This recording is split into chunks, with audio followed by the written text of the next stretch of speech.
Bonjour, bienvenue dans cette préparation du contrôle de 6e pour le chapitre 2 et la leçon numéro 2. Donc c'est celui que vous voyez juste là.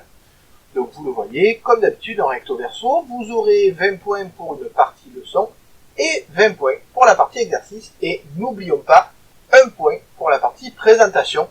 C'est toujours ça. Donc je vais vous présenter les différentes parties de ce contrôle. On commence par la partie leçon. Donc vous voyez que je vous demande les définitions de matière organique, décomposeur et réseau alimentaire. De même, je vous demande de citer les 3 régimes alimentaires qui peuvent exister et bien évidemment, pour chaque régime, de préciser quelle est la nourriture qui est consommée. Oui, on ne parle pas de carnivore et herbivore, rappelez-vous, on a vu d'autres régimes alimentaires en face. Ensuite, je vous demande d'expliquer la différence entre un producteur primaire et un producteur secondaire. 4e question, d'expliquer pourquoi les végétaux verts sont à la base des réseaux alimentaires, c'est-à-dire à la base, c'est-à-dire que c'est eux qui sont au départ, c'est toujours eux qu'on trouve en premier. Oui, c'est un rapport avec la question précédente, oui, c'est vrai. Et enfin, je vous demande de tracer le cycle de la matière sur la Terre en précisant à quel moment les décomposeurs agissent. Oui, les décomposeurs, ils ont une action très particulière qu'on a vue en fin de leçon. Je vous demande justement à quel moment ces décomposeurs vont agir, de quelle matière ils vont permettre de passer à quelle autre. Voilà pour la partie leçon. Donc maintenant, si je regarde la partie exercice, vous avez 2 exercices que vous avez peut-être vu aussi dans le making of que je pourrais mettre en lien quelque part par là. Enfin, bon, on verra ça. Donc, premier exercice, les êtres vivants dépendent des uns des autres sur 13 points. Nous savons que dans les environnements, les êtres vivants consomment de la matière pour pouvoir grandir, c'est-à-dire fabriquer leur propre matière. Ils dépendent donc de la nourriture qu'ils trouvent pour leur survie. Par exemple, les loups sont des prédateurs bien connus en Europe. Ils se nourrissent d'autres mammifères, comme les cerfs ou les lièvres. Il existe d'autres prédateurs du lièvre, comme les renards. Les cerfs se nourrissent de végétaux, notamment des pousses des jeunes arbres, et les lièvres de fruits ou d'herbes. Donc vous voyez que là déjà, il y a une idée du réseau alimentaire qui se met en place. Les loups, qui peuvent parfois attaquer les troupeaux élevés par les êtres humains, moutons par exemple, sont chassés et exécutés. Du coup, leur nombre est très réduit. Il existe même des lieux d'où ils ont totalement disparu. Il n'y avait plus d'attaque de troupes. Et pourtant, un arrêté ministériel de 1993 classe les loups comme espèces protégées en France. Cet exercice vous propose de comprendre pourquoi il fallait protéger le loup, Canis lupus. Oui, parce qu'effectivement, comme le loup attaque les élevages des agriculteurs, on peut se demander pourquoi il y a besoin de le protéger. C'est ce que va vous montrer cet exercice. Première question de l'exercice, tracer le réseau alimentaire indiqué dans l'exercice. Alors, pour tracer ce réseau alimentaire, bien évidemment, vous allez vous servir de ce paragraphe-là. Je rappelle qu'un réseau alimentaire, c'est pour montrer qui est mangé par qui, et comme c'est un schéma, on pense à mettre un titre et une légende. Question 7, tracer un tableau, comme on a fait en classe, pour préciser le régime alimentaire et le type de nourriture des êtres vivants en gras dans le texte de l'exercice. Donc vous avez là loup, cerf, lièvre et renard. Je vous demande de tracer un tableau pour me montrer pour chaque animal quel est son régime alimentaire et quelle est sa nourriture, son type de nourriture. Deuxième document de l'exercice que je vous lis aussi, comme ça vous évitera d'avoir des soucis. Lors d'une de ses études de recherche, Björn Moltz, un écologiste belge, s'est rendu compte que la présence des loups créait des landscape of fear, ou paysages de la peur, dans la forêt. Les cerfs se rendent de moins en moins dans les zones où les loups sont présents, en pointillés. Sur la carte, plus la distance avec les cerfs est forte, plus la couleur est intense. La conséquence de ce comportement des cerfs est que la forêt a changé. Les jeunes arbres se développent mieux, permettant un renouvellement plus rapide de la forêt. Et au final, tous les habitants de la forêt profitent de ce renouveau.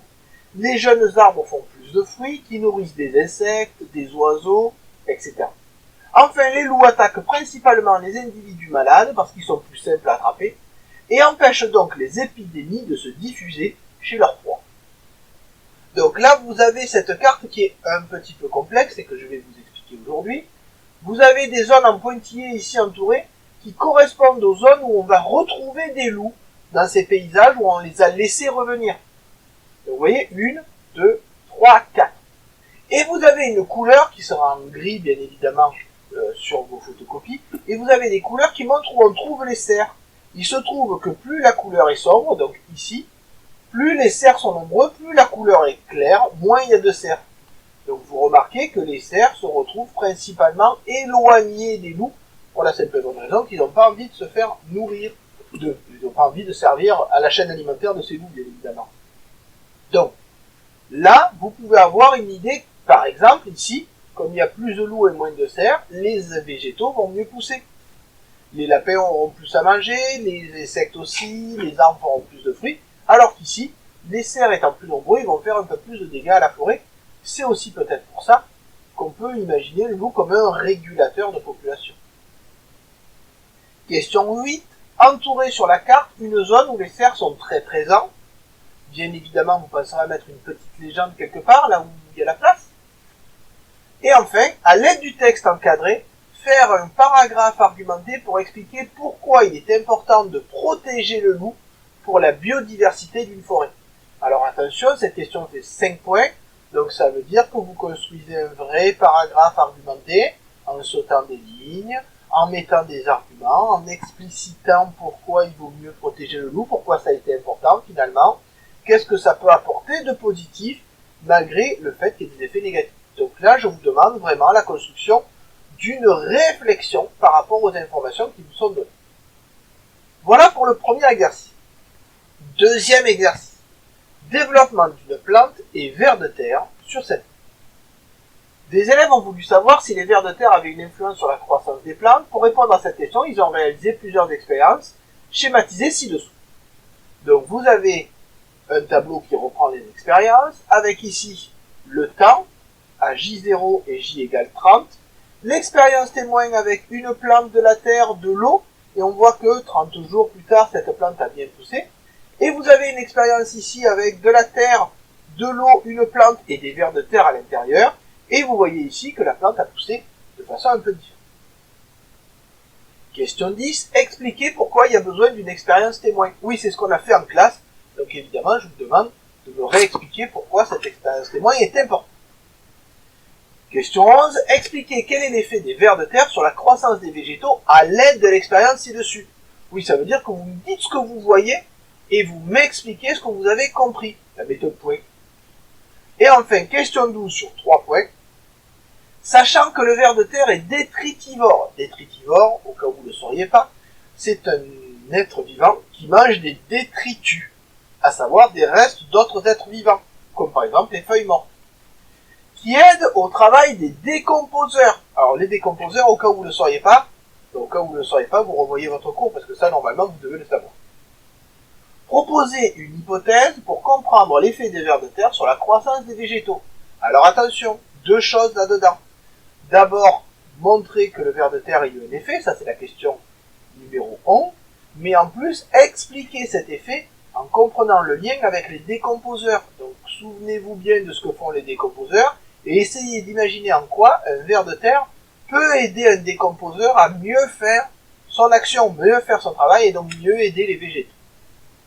Voilà, ce sera tout pour ce contrôle. J'espère que cette petite vidéo pourra vous aider, que vous prendrez le temps de bien préparer ce contrôle pour avoir une bonne.